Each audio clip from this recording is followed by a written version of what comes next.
बिस्मिल्लाहिर्रहमानिर्रहीम। कैसे हैं भैया आप लोग? रटना नहीं है, समझना है। Reduced syllabus in textbook board 9 matric physics chapter number 10 पे आ गए। ठीक है, कॉपी पेन से ले लीजिए, लेक्चर को नोट करना है और मुस्कुराते रहना है। प्रॉपर्टीज़ ऑफ मैटर का पहला लेक्चर आज दिया जा रहा है। काफ़ी सारी चीज़ें इसमें डिस्कस करेंगे, शुरू में ही बता दूँ। ठीक है, कौन कौन सी चीज़ें हैं हमारे पास? इलास्टिसिटी, पेज नंबर 151 पर। कुछ टर्म्स को समझना ज़रूरी है। इलास्टिसिटी क्या होती है, इलास्टिक बॉडी क्या होती है,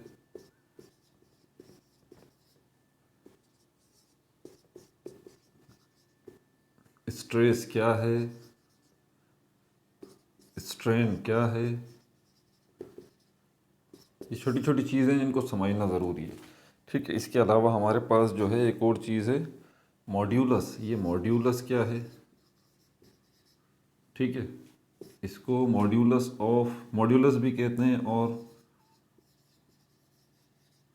मॉड्यूलस ऑफ इलास्टिसिटी भी कहते हैं। ये क्या है? हुक्स लॉ क्या है? हुक्स लॉ ये क्या है? ये पहले ही बता रहा हूँ आप लोगों को ताकि आपको पता रहे कि आगे इस वीडियो में हम क्या क्या करने जा रहे हैं। ठीक है, और क्या है? हुक्स लॉ भी हो गया। यंग्स मॉड्यूलस क्या है? यंग्स मॉड्यूलस, यंग्स मॉड्यूलस क्या है? और आखिर में हमारे पास इलास्टिक लिमिट क्या है? इलास्टिक लिमिट क्या है? टॉपिक देख लिया ना। अब ये वीडियो के फ्रंट पेज के ऊपर सारे टॉपिक लिखना मुमकिन नहीं होता, इसलिए ये मैंने शुरू में बता देता हूँ कि भाई ये चीज़ें डिस्कस होंगी, तो आराम से बैठे रहिए, सब कुछ होंगी। इलास्टिसिटी सबसे पहले डिस्कस करते हैं, वन बाय वन जो है इसको देखते हैं। इलास्टिसिटी को डिस्कस करने से पहले ये देख लें कि इलास्टिसिटी पता है आप लोगों को, बच्चों को ही पता है इलास्टिसिटी क्या है। इलास्टिक, इलास्टिक से क्या बनता है? इलास्टिक घरों में नॉर्मली इस्तेमाल होता है। छोटे बच्चे हैं, मेरी बच्चियां हैं, बेटियां हैं, इसको हम कहते हैं इलास्टिक। इलास्टिक से एक वर्ड बिगड़ गया है, इसको बोलते हैं लास्टिक। क्या होता है? वो एक रबर बैंड की तरह होता है, बाज़ार में मिलता है। किस लिए लेके आते हैं? घरों में बच्चों के पैंटीज़ वगैरह सिलती हैं छोटे बच्चों की, ठीक है, उनमें डलते हैं पैंट्स वगैरह में। ठीक है, और इसमें क्या है? इलास्टिसिटी बहुत होती है। इलास्टिसिटी मतलब खिंचाव। खिंचाव, रबर बैंड लीजिए, खींचिए, छोड़ दीजिए, फिर खींचिए, फिर छोड़ दीजिए। मेरे ख्याल में इसमें कुछ मुझे बताने की ज़रूरत नहीं। सवाल ये पैदा होता है, ये इलास्टिस जिसको घरों में नॉर्मली इलास्टिक बोलते हैं, या ये इलास्टिसिटी या खिंचाव, इसकी ज़रूरत क्यों है? यह है सबसे अहम सवाल। आखिर पढ़ क्यों रहे हैं प्रॉपर्टीज़ ऑफ मैटर के अंदर फिज़िक्स में? इसकी ज़रूरत क्यों है? इसकी ज़रूरत वो है जो कि मैन्युफैक्चरिंग कंपनीज़ हैं उनके लिए ये जानना बहुत ज़रूरी है। मैन्युफैक्चरिंग कंपनीज़ जो होती हैं ना, मैन्युफैक्चरिंग कंपनीज़ कौन सी होती हैं? जो प्रोडक्ट्स बनाती हैं, जो चीज़ें बनाती हैं। ठीक है, जैसे कि ये मार्कर है, ये भी एक प्रोडक्ट है, ये बोर्ड है, ये भी एक प्रोडक्ट है। उनके लिए ये जानना बहुत ज़्यादा ज़रूरी होती है। क्या चीज़? इलास्टिसिटी।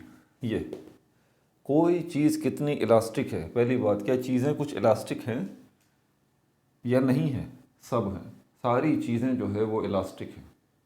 ठीक है, ये जो आपको मार्कर नज़र आ रहा है, ये भी इलास्टिक है, ये भी इलास्टिक है, मैं भी इलास्टिक हूँ। क्यों? हम सब में इलास्टिसिटी मौजूद है। अब ये इलास्टिसिटी क्या है इसको बाद में जानेंगे, पहले अंदाज़ तो कुछ ना कुछ है आपको। रबर बैंड की एग्जाम्पल दे के बताया। मेन चीज़ ये है कि इसकी ज़रूरत क्या है।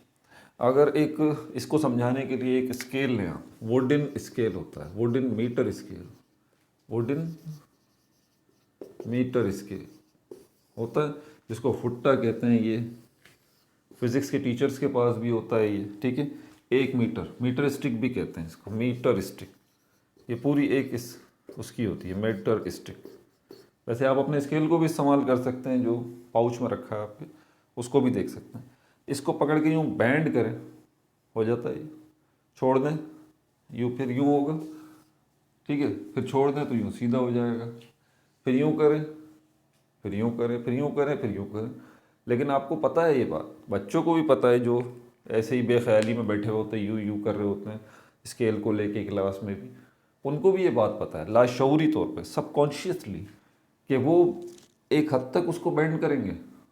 उसके बाद क्या होगा, अगर ज़्यादा ही उसके साथ छेड़छाड़ कर दी, ज़्यादा फोर्स लगा दी, तो क्या होगा, ये जो बैंड हुआ होता है स्केल, ये क्या हो जाएगा, ब्रेक हो जाएगा, टूट जाएगा, ये है ना, ये टूट जाएगा, सबको पता है। पाउच निकालिए, स्केल निकालिए प्लास्टिक वाला, उसको बैंड करने की कोशिश करें, एक हद तक तो वो बैंड होगा, ज़्यादा फोर्स लगाई तो फिर टूट जाएगा, दो हिस्सों में टूट जाएगा ये। यही बात मैन्युफैक्चरिंग कंपनीज जानना चाहती हैं। इससे क्या पता लगता है, इससे स्ट्रेंथ का पता लगता है, स्ट्रेंथ का, जी स्ट्रेंथ का। इसको हम शेयर स्ट्रेंथ भी कहते हैं, shear strength, shear strength, shear strength. कोई चीज़ उस पर फोर्स कोई अप्लाई की जाएगी तो वो किस हद तक रेसिस्ट कर सकती है, किस हद तक अपनी हालत को बरकरार रख सकती है। कोई चीज़ जब उस पर फोर्स लगाई जाएगी उसको तोड़ने के लिए, तो वो चीज़ खुद कितना रेसिस्ट करेगी, कितना जो है वो अपने आप को टूटने से बचाएगी, इस चीज़ को इलास्टिसिटी कहते हैं। और सारी मैन्युफैक्चरिंग कंपनीज जो है वो ये जानना चाहती हैं। हर मटेरियल अलग अलग किस्म का होता है।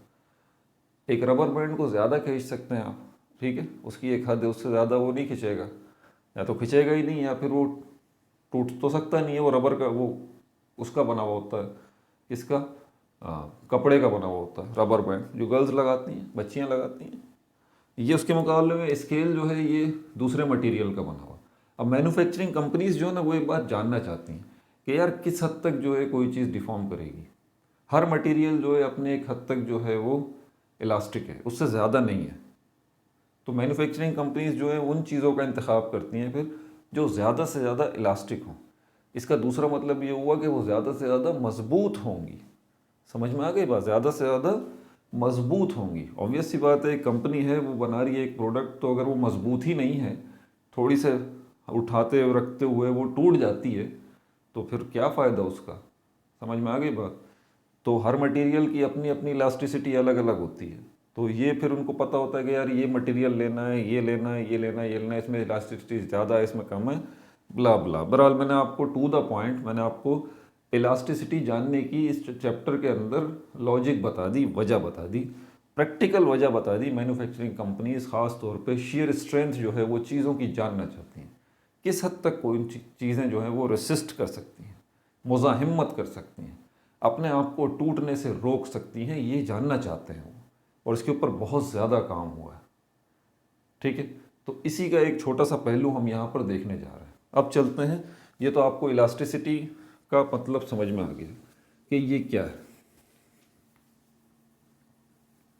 अब आपको क्लियरली समझ में आ गया कि हम पढ़ क्यों रहे हैं। अब आगे चलते हैं, इलास्टिसिटी है क्या, ये तो आपको पता, इलास्टिक बॉडी क्या है।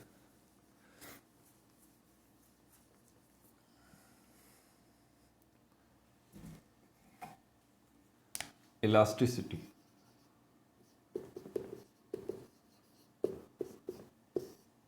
इलास्टिसिटी नॉर्मली हम इसको, ये जो ना एक बात बताई जाती है कि ये फोर्स है, इलास्टिसिटी ये एक फोर्स है। ये क्या है, अपोजिंग फोर्स है, इसको ये कहा जाता है। किसी हद तक ये बात सही भी है, अपोजिंग फोर्स है ये। अपोजिंग का मतलब क्या होता है, जो अपोजिशन करे, जो अपोज करे। अपोज मतलब जो मुखालिफत करे या अगेंस्ट लड़े, ठीक है। अपोजिंग फोर्स यानी कि लड़ने वाली फोर्स है। कब लड़ेगी, when external force is applied, external force is applied. जब कोई एक्सटर्नल फोर्स जो है वो अप्लाई होगी तो ये अपोजिंग फोर्स जो है वो क्रिएट होगी। ये एक्सटर्नल फोर्स कर क्या रही है, ये डीफॉर्म कर रही है, डीफॉर्म। क्या कर रही है, डीफॉर्म कर रही है। डीफॉर्म का मतलब ये है कि शक्ल बदल रही है, शक्ल बदल रही है। मिसाल के तौर पर ये स्केल जो आपने लिया है, ठीक है, इसको यहाँ से पकड़ा, यहाँ से पकड़ा, अब आप जो फोर्स लगा रहे हैं वो एक्सटर्नल फोर्स है, ठीक है। अब क्या होगा, आपने इसको बैंड कर दिया, आपने फोर्स लगाई, आपकी फोर्स एक्सटर्नल फोर्स है। इसके नतीजे में एक अपोजिंग फोर्स जो है वो इस स्केल ने क्रिएट की, ठीक है। वो अपोजिंग फोर्स जो है वो क्या है, वो इलास्टिसिटी है। समझ आ गई बात, वो क्या है, वो इलास्टिसिटी है। अच्छा, अब जितनी आप एक्सटर्नल फोर्स अप्लाई करेंगे, ध्यान से सुनिएगा, उतनी ही ये अपोजिंग फोर्स जो है वो क्रिएट होगी, उतनी ही अपोजिंग फोर्स जो है वो क्रिएट होगी। एक चीज़ मैं ज़रा क्लियर कर दूँ यहाँ पे आगे बढ़ने से पहले, इलास्टिसिटी असल में अपोजिंग फोर्स नहीं है, आप उलझ मत जाइएगा, इसीलिए मैं इसको थोड़ा छेड़ नहीं रहा था, लेकिन बता देता हूँ। ये प्रॉपर्टी है, प्रॉपर्टी मतलब ये क्वालिटी है, क्वालिटी मतलब ये खुसूसियत है।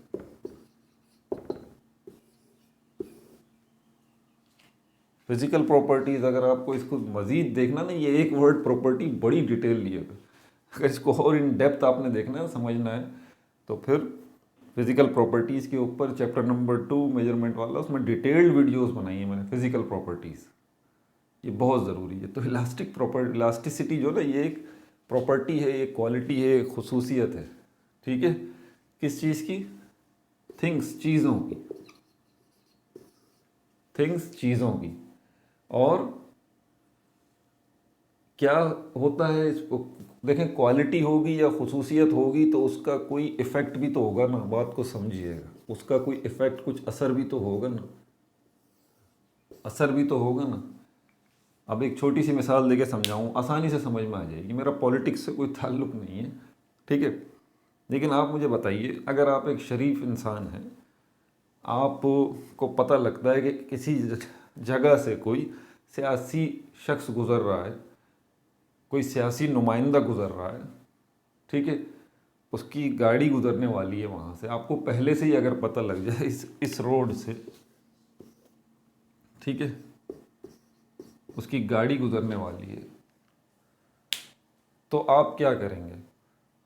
अगर तो वो आपका जो पॉलिटिकल पर्सन है, जो पॉलिटिशियन है, जो सियासतदान है, अगर तो वो कोई अच्छा इंसान है, तो फिर क्या करेंगे, आप उसकी तरफ जाएंगे, उसको देखने के लिए जाएंगे। और जो खैर से वो पॉलिटिशियन या सियासी नुमाइंदा जो है, वो आजकल के दौर हाजिर में, जो ख़ास तौर पर पाकिस्तान में, इंडिया में भी, वो जो सियासी नुमाइंदा है, आपको पता लगेगा कि यार यहाँ से उसकी गाड़ी गुजरने वाली है, तो या तो आप यहीं रुक जाएंगे, या अगर आप यहाँ होंगे, आपको पता लगेगा कि वो आने वाला, तो आप बैक हो जाएंगे। वो सियासी नुमाइंदा, सियासी शख्सियत, वो सियासतदान यहाँ से जब गाड़ी से अपनी जा रहा है, तो आपका उसके पास जाना ये इफ़ेक्ट है, ये असर है, या आपका उस जगह से दूर हट जाना ये भी इफ़ेक्ट है। इफ़ेक्ट पॉजिटिव भी हो सकता है, नेगेटिव भी हो सकता है, अच्छे असरात भी मुरत्तब हो सकते हैं, बुरे असरात भी मुरत्तब हो सकते हैं। तो वो जो पॉलिटिशियन है, उससे आप नज़दीक जाएंगे, दूर भी जाएंगे, दोनों खुसूसियत है, ठीक है। ये आपके ऊपर डिपेंड नहीं करता, ये डिपेंड करता है उस पॉलिटिशियन की, किसके ऊपर, प्रॉपर्टी के ऊपर, खुसूसियत के ऊपर, क्वालिटी के ऊपर, कि अगर तो उसकी प्रॉपर्टी जो है वो क्या होगी, गुड होगी, तो यकीनन आप उसकी तरफ खींचे चले जाएंगे। और अगर उसकी प्रॉपर्टी जो कि बदकिस्मती से आजकल है, बैड होगी, अगर उसकी प्रॉपर्टी, उसकी क्वालिटी, तो आप क्या होगा, उससे दूर होंगे। बात समझ में आ रही है? ये इन शॉर्ट में, इसीलिए इस वर्ड को छेड़ नहीं रहा था प्रॉपर्टी को। तो प्रॉपर्टी क्या होता है, खुसूसियत, क्वालिटी। और प्रॉपर्टी, इनको नॉर्मली फिज़िकल प्रॉपर्टीज़ कहा जाता है। और ये फिज़िकल प्रॉपर्टी या प्रॉपर्टी जो है वो, इनके क्या होते हैं, इनके इफ़ेक्ट्स होते हैं, पॉजिटिव भी हो सकते हैं, नेगेटिव भी हो सकते हैं। इलास्टिसिटी जो है वो भी क्या है, वो भी एक प्रॉपर्टी है। अब यकीनन इसका भी कोई ना कोई इफ़ेक्ट, कोई ना कोई इसका असर ज़रूर होगा। इलास्टिसिटी का एक इफ़ेक्ट जो है वो ये होता है कि इलास्टिसिटी जिस बॉडी के पास होती है, ये प्रॉपर्टी जिसके पास होती है, वो प्रोड्यूस कर सकती है एक अपोजिंग फोर्स। वो अपने अंदर से खुद एक फोर्स प्रोड्यूस करती है। देखिए हम दो चीज़ें हो गई ना, दो चीज़ें हो गई। एक ये पॉलिटिशियन है, ये शख्स है। इसी तरह ये जो स्केल है, मीटर स्टिक है या स्केल, नॉर्मली जो आपका स्केल है, स्केल ही कह लूँ, सब बच्चे स्केल ही कहते हैं। ये स्केल जो आपके पाउच में है, ये क्या है? ये थिंग है, एक चीज़ है, थिंग, ये एक चीज़ है। इलास्टिसिटी क्या है? इसकी प्रॉपर्टी है। ध्यान लगाइएगा ज़रा। स्केल क्या है? एक चीज़ है। इलास्टिसिटी क्या है? इसकी प्रॉपर्टी है। और इस प्रॉपर्टी की वजह से ये स्केल जो है वो क्या प्रोड्यूस कर रहा है? ये क्या प्रोड्यूस कर रहा है? ये एक अपोजिंग फोर्स प्रोड्यूस कर रहा है। कब प्रोड्यूस कर रहा है? व्हेन, ये तीसरी चीज़ हो गई, अपोजिंग फोर्स। कब प्रोड्यूस कर रहा है? व्हेन, जब एक्सटर्नल फोर्स लग रही है। जब एक्सटर्नल फोर्स लग रही है। चार चीज़ें हो गई, चार चीज़ें हो गई। मिटा दो इसको, चार चीज़ें हो गई। बहुत बड़ा कॉन्सेप्ट मैंने बहुत मुख्तसर अल्फाज में आपको दिया है, बहुत बड़ा कॉन्सेप्ट। बच्चे परेशान होते हैं, यार ये प्रॉपर्टीज़ वर्ड कितना आता है, पता नहीं क्या है ये प्रॉपर्टी। इस वीडियो को बैक करें दोबारा से और जितनी तफसीलात मैंने बताई है ना उनको ज़रा दोबारा से सुनें, वरना डेफिनेशंस बताना तो 5 मिनट का काम था। दोबारा देख लीजिए। इलास्टिक बॉडी, वो स्केल ले लेते हैं मिसाल के तौर पर। इलास्टिक बॉडीज़ क्या हैं? थिंग्स, पहली चीज़। इलास्टिक बॉडीज़ जो हैं, जैसे कि स्केल है मिसाल के तौर, वो उसकी प्रॉपर्टी क्या है? इलास्टिसिटी इसकी प्रॉपर्टी है। ठीक है, इस प्रॉपर्टी से क्या हो रहा है? एक फोर्स प्रोड्यूस हो रही है। इसको हम क्या नाम देंगे? इंटरनल फोर्स का नाम देंगे, इंटरनल फोर्स का नाम देंगे। ठीक है भाई, इलास्टिक बॉडी हो गई, क्या प्रोड्यूस किया उसने? इलास्टिसिटी प्रोड्यूस की। इलास्टिक बॉडी है तो उसके पास कौन सी प्रॉपर्टी है? इलास्टिसिटी उसकी प्रॉपर्टी है। इस प्रॉपर्टी से हो क्या रहा है? इस प्रॉपर्टी से एक फोर्स जो है वो क्रिएट कर सकती है कोई बॉडी जो कि इलास्टिक है। तो उस फोर्स का नाम क्या है? Internal force. नंबर 4, कब ये इंटरनल फोर्स प्रोड्यूस होगी? जब एक्सटर्नल फोर्स अप्लाई होगी, जब एक्सटर्नल फोर्स अप्लाई होगी। अब यहाँ पर एक चीज़ को समझ लीजिए, जैसे ही आपने, अब पहला काम क्या होगा? पहला क्या? इंटरनल फोर्स प्रोड्यूस होगी, अपोजिंग फोर्स जो है। ये इंटरनल फोर्स याद रहे, ये अपोजिंग फोर्स है, ये लड़ाई करने वाली फोर्स है। ये अपोजिंग फोर्स या लड़ाई करने वाली फोर्स जो है वो ये क्या कर रही है? ये do not want to deform, ये जो है वो डिफॉर्म नहीं होना चाहती। ये अपोजिंग फोर्स, ये इंटरनल फोर्स जो है, ये अपोजिंग फोर्स जो है, ये क्या चाह रही है? ये डिफॉर्म नहीं होना चाहती, ये रेसिस्ट कर रही है। आप उस स्केल को डिफॉर्म कर रहे हैं, उसकी शक्ल को बदल रहे हैं, उसके नतीजे में क्या हो रहा है? इंटरनल फोर्स प्रोड्यूस हो रही है। और वो इंटरनल फोर्स जो है वो क्या है? वो अपोजिंग फोर्स है, वो लड़ाई वाली फोर्स है, वो मुखालिफत कर रही है। ठीक है, वो लड़ रही है आपकी, किससे? ये अपोजिंग फोर्स किससे लड़ रही है? इंटरनल फोर्स ये एक्सटर्नल फोर्स से लड़ रही है।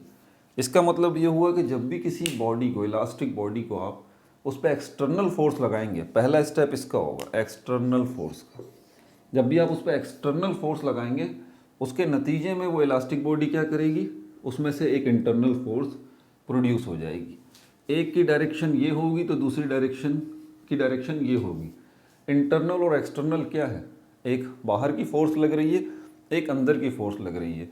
इसका मतलब ये हुआ कि एक्सटर्नल फोर्स जो है, एक्सटर्नल फोर्स जो है इसको कैंसिल कर रही है। कौन सी force? Internal force. Internal force. इसका मतलब दो फोर्सेस यहाँ पे इन्वॉल्व हो गई, एक एक्सटर्नल फोर्स जो कि आप लगा रहे हैं, दूसरी कौन सी फोर्स है, इंटरनल फोर्स है जो कि उस बॉडी के अंदर से प्रोड्यूस हो रही है। आप जो एक्सटर्नल फोर्स लगा रहे हैं, आपका मकसद क्या है, बॉडी को डिफॉर्म करना, उसकी शक्ल को बदलना। इंटरनल फोर्स जो अंदर से प्रोड्यूस हो रही है, उसकी कोशिश क्या है कि इस बॉडी को दोबारा अपनी पुरानी पोजीशन पे लेके आना, रखना।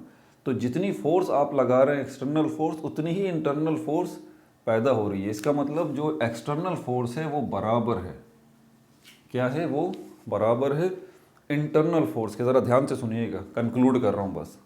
तो एक्सटर्नल फोर्स जो है वो इंटरनल फोर्स के बराबर है। आपको कैसे पता, क्योंकि अभी तक वो बॉडी जो है वो ब्रेक नहीं हुई, वो टूटी नहीं है, वो टूटी नहीं है।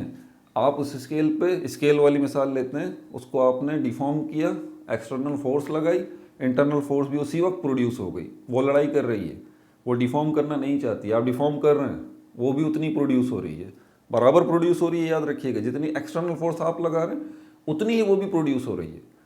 लेकिन आप ज़्यादा ताकतवर हैं, आप एक्सटर्नल फोर्स थोड़ी और बढ़ा देते हैं, और बढ़ा देते हैं, और बढ़ा देते हैं। एक हद क्या होगी कि फाइनली आपकी एक्सटर्नल फोर्स जो है उसकी इंटरनल फोर्स को हरा देगी। अब बराबरी का सिस्टम नहीं रहेगा। क्यों? वो कौन सा लम्हा था जब आपकी एक्सटर्नल फोर्स ने इंटरनल फोर्स को हरा दिया? वो लम्हा था जब वो चीज़ टूट गई, जब वो टूट गई, ब्रेक हो गई, ब्रेक हो गई। अब ये जो एक्सटर्नल फोर्स आप लगा रहे हैं ना, एक्सटर्नल फोर्स जो आप लगा रहे हैं, इसको हम क्या कहते हैं? अब आपको सारी टर्म्स समझ में आएंगी। ये जो आप एक्सटर्नल फोर्स लगा रहे हैं ना, इसको हम कहते हैं स्ट्रेस। क्या कहते हैं? स्ट्रेस। ये क्या है? वही एक्सटर्नल फोर्स जो है, जो आप लगा रहे हैं, ठीक है। स्ट्रेन क्या है?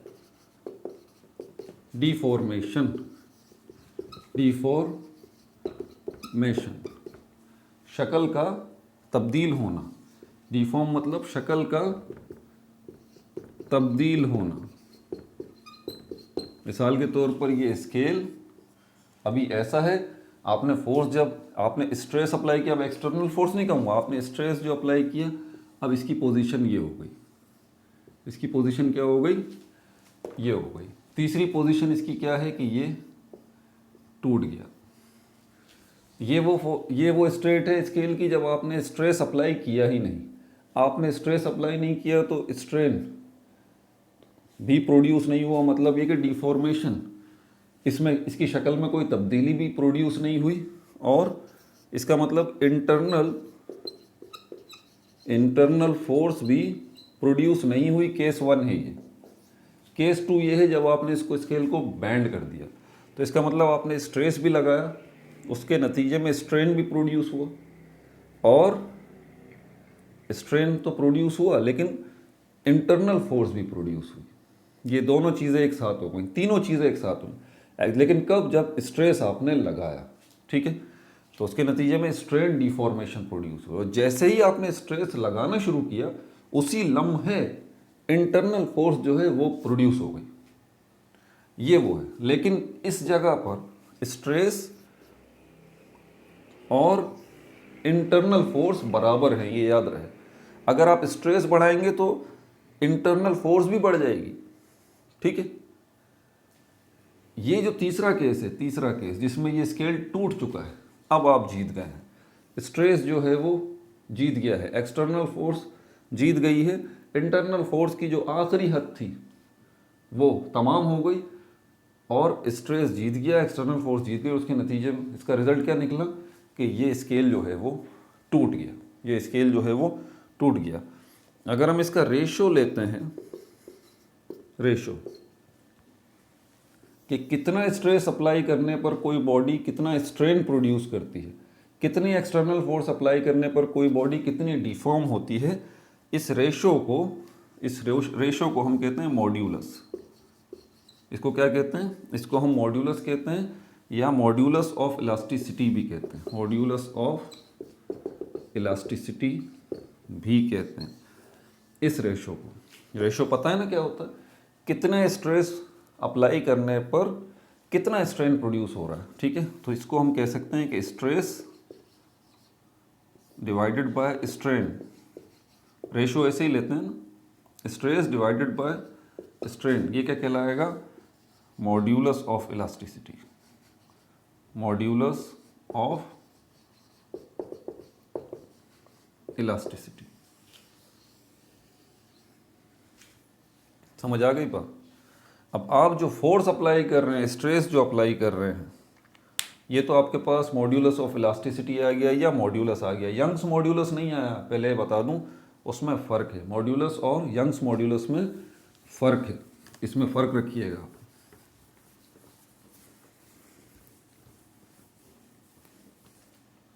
तो अभी जो हमने देखा इसको पार्ट 1 कर लें भैया, ठीक है, इसको पार्ट 1 कर लें, अगली बातें फिर अगली वीडियो में करेंगे। इतना अभी समझ में आपने का कोई रिव्यू कर लें, आपने क्या देखा, आपने इलास्टिसिटी को समझा, आपने इलास्टिक बॉडी को समझा, आपने एक्सटर्नल फोर्स को समझा, इंटरनल फोर्स को समझा, और आपने स्ट्रेन को समझा। अब एक्सटर्नल फोर्स को क्या कहते हैं, उसको स्ट्रेस कहते हैं। इंटरनल फोर्स को क्या कहते हैं, इंटरनल फोर्स को इंटरनल फोर्स ही कहते हैं भाई। और स्ट्रेस अप्लाई करने पर जो बॉडी के अंदर चेंज आता है, बॉडी जो चेंज हो जाती है, डिफॉर्म हो जाती है, उसको स्ट्रेन कहते हैं। और अगर आप इस स्ट्रेस और स्ट्रेन का रेशो लेना चाहते हैं तो इसका रेशो जो है वो क्या कहलाता है, वो मॉड्यूलस कहलाता है या मॉड्यूलस ऑफ इलास्टिसिटी कहलाता है, जिसमें स्ट्रेस और स्ट्रेन का आप रेशो लेते हैं, यानी कितने स्ट्रेस के ऊपर कितना स्ट्रेन जो है वो प्रोड्यूस हो रहा है। ठीक है भाई, अपना बहुत ज़्यादा ख्याल रखिएगा। जो चीज़ें मैंने शुरू में लिखी थी मैं उनको कवर नहीं कर सका, टाइम थोड़ा है, ठीक है। तो पार्ट 2 के अंदर उसको इंशाल्लाह हम कवर करेंगे। No like no subscribe, only share.